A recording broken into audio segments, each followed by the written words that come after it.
Bom dia para o nono ano, mais uma vez, sejam bem-vindos à nossa aula de História. Nós continuamos hoje trabalhando ainda o capítulo 12. É um capítulo extenso, é um capítulo onde nós estamos trabalhando sobre aquilo que nós chamamos a nova república da história do Brasil.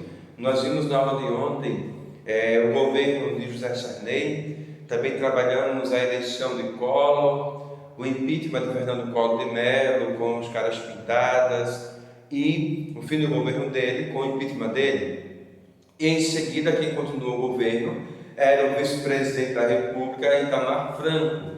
E Itamar Franco vai governar de 1992 a 1994. Alguns pontos marcam esse governo de Itamar Franco. Nesse período que houve, por exemplo, o plebiscito no Brasil, as pessoas foram às urnas para saber se o Brasil continuaria como república ou voltaria a ser uma monarquia, e daí foi votado para que o Brasil permanecesse como uma república. Então, Itamar Franco pega o governo depois de Collor, ou seja, o Brasil também em crise, o país passando por dificuldades, e daí vai surgir nesse período a mudança da moeda, o chamado surgimento do Plano Real. Na época, Fernando Henrique Cardoso era ministro de Itamar Franco, e daí surgiu a ideia, ainda no governo de Itamar Franco, liderada pelo ministro dele, Fernando Henrique Cardoso. Então surge aquilo que hoje nós chamamos de real, a nossa moeda, o real.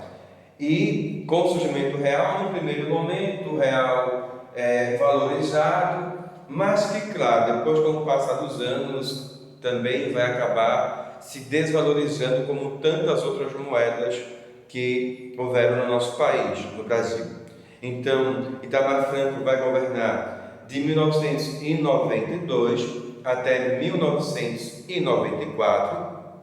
É lançado a candidata à presidência da República para assumir em 1994 o chamado FHC, Fernando Henrique Cardoso, o sociólogo Fernando Henrique Cardoso, que tinha participado em movimentos como as Diretas Já, por exemplo. Então, após o governo de Itamar Franco, de 1992 a 1994, vai surgir agora um novo governo que vai de 1995 até o ano de 2002, quando Fernando Henrique Cardoso chegou à presidência da República, tornou-se presidente da República.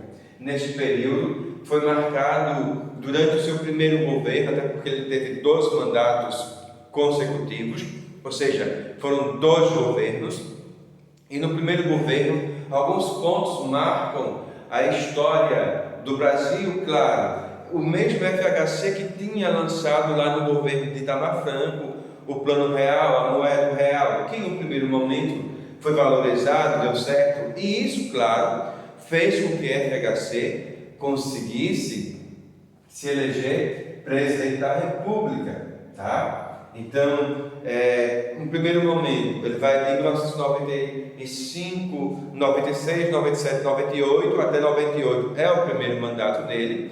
Ele também estabelece nesse primeiro mandato a ideia da reeleição, ou seja, ele foi reeleito, e daí foi para o novo governo em 1999, 2000, 2001 e 2002, ou seja, 8 anos consecutivos de Fernando Henrique Cardoso no governo, no comando do país. E claro, o governo dele é marcado também em alguns pontos na história do Brasil por privatizações. Por exemplo, a companhia Vale do Rio Doce, ela foi privatizada, então era algo do Estado, foi vendido. Então o governo dele também é marcado por privatizações, tá certo? Depois, como eu falei para vocês, ele consegue se reeleger, e daí vai até 2002.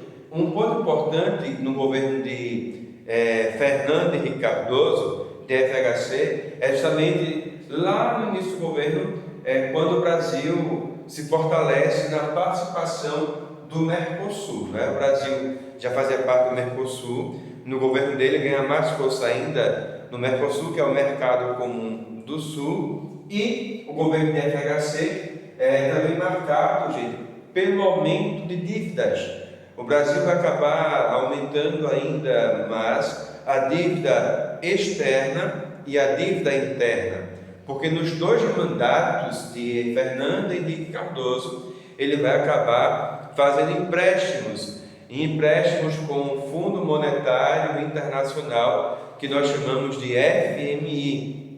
E esses empréstimos são cobrados a juros altíssimos. E claro, com isso, por conta desses juros, então o Brasil vai aumentar ainda mais as suas dívidas, tanto a dívida externa quanto a dívida interna. Vai haver um aumento nessas dívidas, tá certo? E ele vai terminar o governo dele já lá em 2002, com o Brasil, gente, afundado em dívidas, 50 milhões de brasileiros passando por extrema necessidade no final do governo dele, e depois dele vai ter agora uma nova forma de governo que nós vamos estudar na próxima aula, mas o fato é que em 2002 ele termina o governo dele com 50 milhões de pessoas. Vejam, as informações que nós trazemos 50 milhões, não é mil, 50 milhões de pessoas passando por extrema necessidade, tá certo, gente?